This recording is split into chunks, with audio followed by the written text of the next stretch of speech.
I think it was back in 1972 or 1973 that Mrs. Beasley, the grandmother doll, was so popular with little girls. That Christmas, my firstborn, Lena, was 5 years old, and only a Mrs. Beasley would do. It was at the very top of her wish list, and even to talk of it made her shiver with delight. Well, she got her Mrs. Beasley and 4 other large dolls as well. But Mrs. Beasley was the prize, and she hugged it all of that Christmas morning. We had friends visit in the afternoon. Their little girl had received only one gift that Christmas, a little plastic doll about 6 inches high wrapped in cellophane.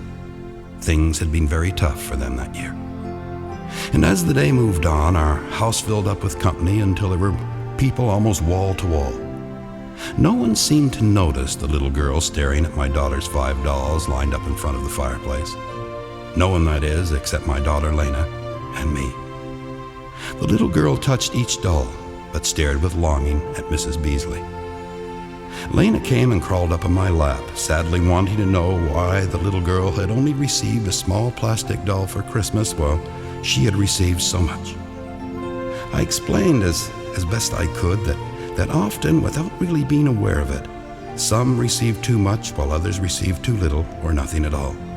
That often life could be unfair if we only thought of ourselves and not of others. When I had finished, her little eyes were welling with tears, and she laid her head on my chest. After a few moments, she sat up on my lap and looked at me very solemnly and asked in a tiny voice if she could give one of her new Christmas dolls to the little girl who had so little. I told her that it was up to her. She got down from my lap and went over to where her dolls were all lined up neatly in a row. And one by one, she picked them up, looking at the little girl and then studying the doll in her hands. She did this with everyone that is, except Mrs. Beasley. I could see the incredible battle going on in her 5-year-old mind. I wanted to reach out to her, hold her to me, and protect her from such decisions.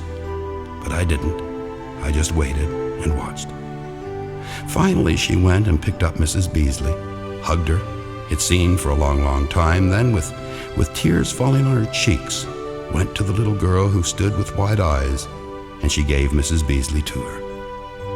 Now, no one saw this except Lena, the little girl, me, and God.